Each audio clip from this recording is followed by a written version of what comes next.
নমস্কার। আজকে ১৬ই ডিসেম্বর ২০২৫ আজকেই প্রকাশিত হবে এসআইআর এর ড্রাফট লিস্ট। কিন্তু সেই ড্রাফট লিস্ট প্রকাশিত হওয়ার আগেই কাদের নাম ড্রাফট লিস্ট থেকে বাদ যাচ্ছে তাদের নাম ডিজিটাল আকারে প্রকাশ হয়ে গেল। এখন সেরকম নামগুলি দেখতে পাচ্ছেন এবং কি কারণে তাদের নাম বাদ গেছে সেগুলোও কিন্তু শো হচ্ছে। এর আগে এই সম্পর্কিত একটু আমি ভিডিও তৈরি করেছিলাম, যেখানে আমি বলেছিলাম বিভিন্ন ডিস্ট্রিক্টের ওয়েবসাইট থেকে কি করে আপনারা সেই লিস্টটি ডাউনলোড করবেন। অবশ্য সেই লিস্ট ছিল হাতে লেখা লিস্ট এবং তার থেকেও বড় কথা, ওটা যে বিএলও এবং বিএলএ এনাদের যে মিটিং হয়েছিল সেই মিটিংয়ের একটা নির্যাস কিন্তু ওখান থেকে আমরা দেখতে পাচ্ছিলাম। কিন্তু এই যে লিস্টটা আমরা এবার দেখে নেবো, এটা কিন্তু সম্পূর্ণ ডিজিটাল আকারে প্রকাশিত লিস্ট। এই লিস্ট আপনারা কি করে ডাউনলোড করবেন সেটাই এবার দেখে নেবো। গুগলে আপনারা ceo.westbengal.gov.in/AST_SIR এই কথাটি লিখে সার্চ করবেন।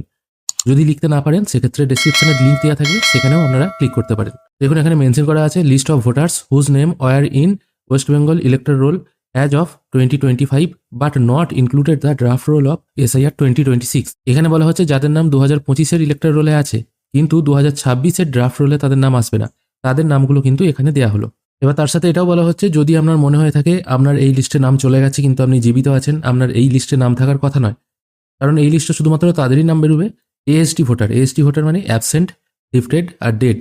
এরকম যদি ভোটার কেউ থেকে থাকে তাদের নামই শুধু এই লিস্টে বেরোবে। এবার এই লিস্টে যদি আপনার নাম চলে আসে কিন্তু আপনার এই লিস্টে নাম আসার কথা না, সেক্ষেত্রে আপনারা 16/12/2025 থেকে 15/1/2026-এর মধ্যে অভিযোগ জানাতে পারেন।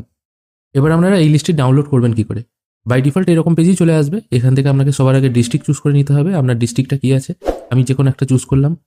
অনেকেই আগে কমেন্ট করছিলেন যে 24 পরগনা এবং মালদা এই ডিস্ট্রিক্টের নাম দেখাচ্ছে না, আমি আপাতত সেই জন্য মালদাটাই সিলেক্ট করছি। তারপর যে কোনো একটি অ্যাসেম্বলি কনস্টিটিউয়েন্সি চুজ করে নিচ্ছি। তারপর এখানে দেখুন সমস্ত পোলিং স্টেশনের নাম কিন্তু চলে আসছে। এবার যে পোলিং স্টেশনের আপনি লিস্ট ডাউনলোড করতে চাইছেন সেটির পাশে একবার এই ডাউনলোড অপশানে ক্লিক করতে হবে। ডাউনলোড অপশানে ক্লিক করার সঙ্গে সঙ্গে এখানে দেখুন অংশ নাম্বার চলে আসছে 18, সাতটারি হাই স্কুল, ইংলিশ বাজার এবং কোন কোন ব্যক্তিদের নাম বাদ গেল সেটা কিন্তু এখানে শো হচ্ছে। প্রথমে এখানে এপিক নাম্বার, তার নাম, কি ধরনের সম্পর্ক সেটাও দেওয়া আছে, পুরনো পার্ট নাম্বার কত ছিল সেটাও শো হচ্ছে, পুরনো অংশ নাম্বার কত সেটাও শো হচ্ছে এবং কি কারণে তার নামটা বাদ গেল এসআইআর এর ড্রাফট লিস্ট থেকে সেখানে কিন্তু মেনশন করে দেওয়া আছে। এখানে দেখুন মৃত, স্থানান্তরিত, খুঁজে পাওয়া যায়নি, বিভিন্ন রকম কিন্তু এখানে কারণ উল্লেখ করা আছে। এখান থেকে আপনারা খুব সহজেই বুঝে নিতে পারবেন এসআইআর এর ড্রাফট লিস্টে কাদের নাম আসছে না। এটা কিন্তু এসআইআর এর ড্রাফট লিস্ট প্রকাশিত হওয়ার আগেই পাবলিশ হয়ে গেল।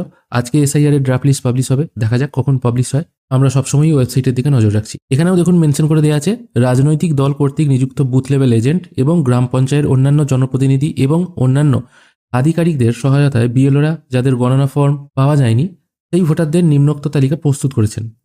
অসন্তুষ্ট ব্যক্তিরা তাদের আধার কার্ডের প্রতিলিপি সহ তাদের দাবি জমা করতে পারেন। অর্থাৎ যাদের মনে হচ্ছে তাদের নাম এখানে থাকার কথা নয় কিন্তু এখানে চলে এসছে, মানে এখানে নাম থাকলে তার ড্রাফট লিস্টে নাম উঠবে না, সেই জন্য তারা কিন্তু অভিযোগ জানাতে পারেন। এর মাধ্যমে আপনারাও দেখে নিতে পারবেন আপনাদের এলাকার কতজনের নাম এসআইআর এর ড্রাফট লিস্ট থেকে বাদ যাচ্ছে। আজকের ভিডিও এখানেই শেষ করছি। ভিডিও যদি ভালো লেগে থাকে অবশ্যই একটি লাইক করবেন। ভিডিও দেখার জন্য অসংখ্য ধন্যবাদ। ভালো থাকবেন।